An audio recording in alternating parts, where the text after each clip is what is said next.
ಏನೋ ಸುಗ್ಗಿ ಗಿರ್ಜಿನ್ ಮಗಳಲ್ವಾ? ಹೌದು ಮಾನಸ, ಶಾಂತ ಮಾತಾಡ್ಕೊಂಡಿದ್ದು ನೋಡಿದ್ರೆ ಅಲ್ಲ ಅನ್ಸುತ್ತೆ. ಇದ್ರೂ ಇರ್ಬೋದು ರೀ. ಅದಕ್ಕೆ ನೋಡಿ, ಅದ್ಯಾವುದೋ ಅನಾಥ ಹುಡುಗ ಆ ಲಚ್ಚಿ ಮೇಲೆ ನಮಗ್ ಬೆಳೆದಷ್ಟು ಪ್ರೀತಿ, ಅಟ್ಯಾಚ್ಮೆಂಟು, ಮೋಹ ಪಾಪ ಈ ಸುಗ್ಗಿ ಮೇಲೆ ನಮಗ್ ಬರ್ತಾ ಇಲ್ಲ. ಹೌದು, ನೀನು ಹೇಳ್ತಿರೋದು ಸರಿಯಾಗಿದೆ. ನಾನು ಈ ಆ್ಯಂಗಲಿಂದ ಯೋಚನೆ ಮಾಡಲಿಲ್ಲ. ಸುಗ್ಗಿ ಗಿರ್ಜಿನ್ ಮಗಳು ಅಲ್ಲ ಅಂದಮೇಲೆ ಇನ್ಯಾರು? ಅದು ನನಗೆ ಗೊತ್ತಿಲ್ಲ. ಆದರೆ ಗಿರಿಜನ್ ಮಗಳಿದ್ದಾಳೆ ಅನ್ನೋದು ಸತ್ಯ. ಆ ಮಗು ಯಾರು, ಎಲ್ಲಿದೆ ಅನ್ನೋದು ಶಾಂತಂಗೆ ಗೊತ್ತಿದೆ ಅನ್ನೋದು ಅಷ್ಟೇ ಸತ್ಯ. ಹಾಗಿದ್ರೆ ಗಿರ್ಜಿನ್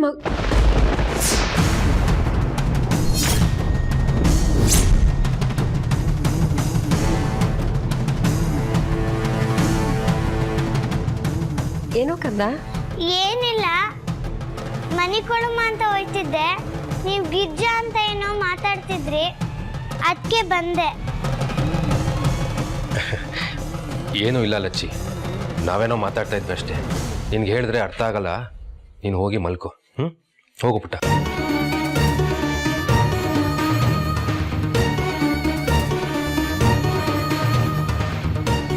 ಮಾನಸ, ಸುಗ್ಗಿ ಹೇಳ್ದಾಗೆ ಆ ಹೆಂಗಸು ಕೇಡಿ ಅನ್ನೋದಂತೂ ನಿಜ.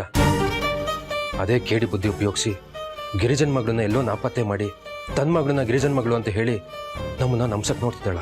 ಹಾ, ಇದ್ರೂ ಇರ್ಬೋದು ರೀ. ಇವಳು ಹಾಗೆ ಮಾಡೋ ಹೆಂಗಸೆ. ಅವಳನ್ನ ಬಾಂಬೆ ಕರ್ಕೋಗಿ ಮಾರ್ಬಿಡ್ತೀನಿ. ಇಲ್ಲ ಅನ್ಸುತ್ತೆ ಮಾನಸ.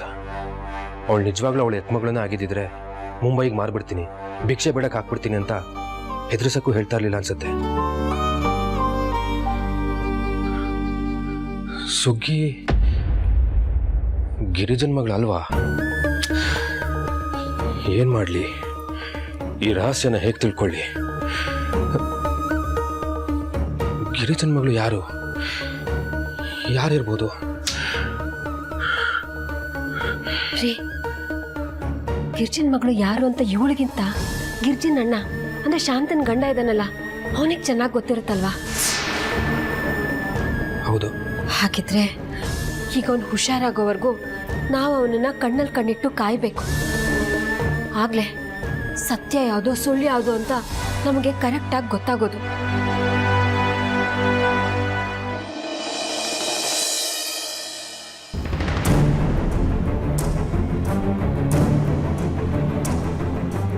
ಪುಟ, ನಾನೊಂದು ಫೋನ್ ಮಾತಾಡ್ಬಿಟ್ಟು ಬರ್ತೀನಿ, ಆಚೆ ಹೋಗ್ತೀನಿ. ಏನಾದರೂ ಅವಶ್ಯಕತೆ ಇದ್ರೆ ಕರಿತೀಯಾ? ನಾನು ಇಲ್ಲೇ ಇರ್ತೀನಿ, ಕಣ್ಣು ಹೋಗಿ ಬನ್ನಿ. ಸರಿಯಪ್ಪ.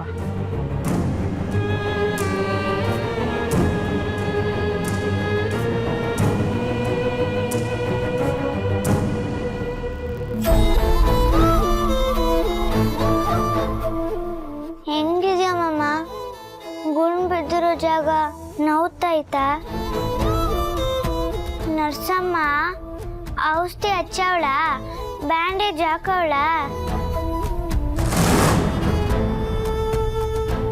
ಏನ್ ಮಾಮ, ನಿಂಗೆ ಹಳೆದೆಲ್ಲ ಪೂರ್ತಿ ಮರ್ತೋಗದ?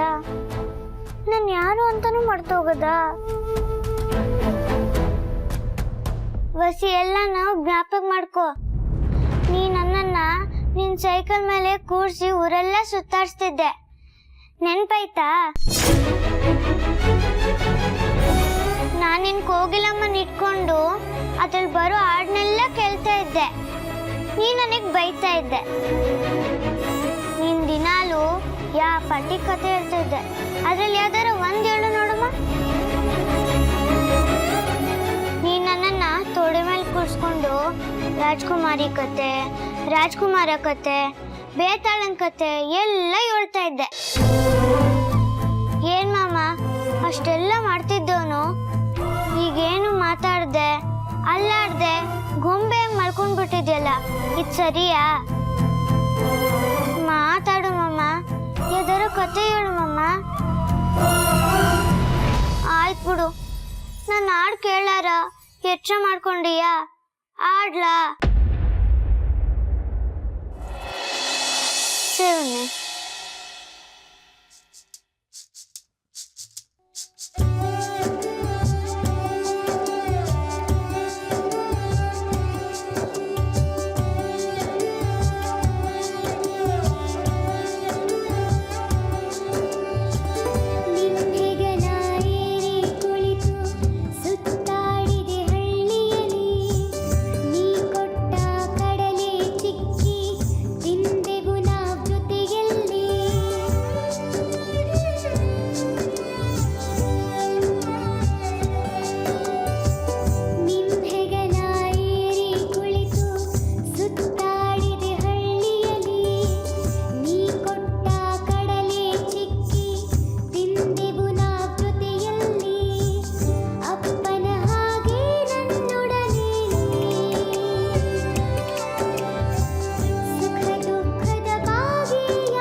ಚಿಂಪಿ ಏನಾಯ್ತು? ಜ್ವರ ಗಿರ ಏನಾದ್ರು ಬರ್ತಾ ಇದೆಯಾ?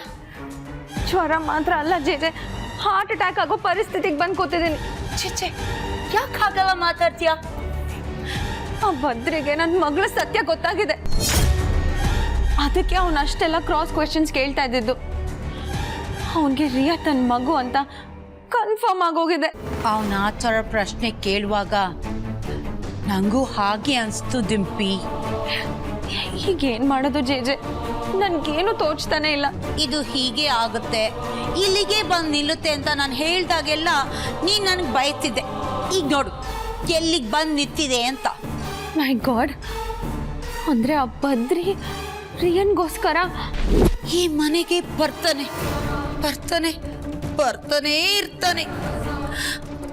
ಅವಳಿಗಿನ್ನೂ ಹತ್ರ ಆಗ್ತಾನೆ.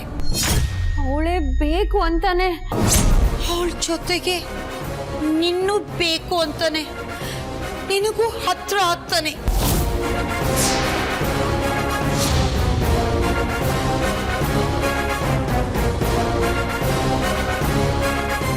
ಆಮೇಲೆ ಸಂಗಮ್ಗೆ ವಿಷಯ ಗೊತ್ತಾಗುತ್ತೆ. ಅವನು ನಿನ್ನ ಪರ್ಮನೆಂಟ್ ಆಗಿ ಈ ಮನೆಯಿಂದ ಎತ್ತಂಗಡಿ ಮಾಡಿಬಿಡ್ತಾನೆ. ನೀನ್ ಅನಿವಾರ್ಯವಾಗಿ ಪಾದ್ರಿ ಮನೆಗೆ ಶಿಫ್ಟ್ ಆಗ್ತೀಯ. ಪ್ರಿಯಾ ಹೊಸ ಅಪ್ಪ ಸಿಕ್ತಾ ಅಂತ ಖುಷಿ ಪಡ್ತಾಳೆ.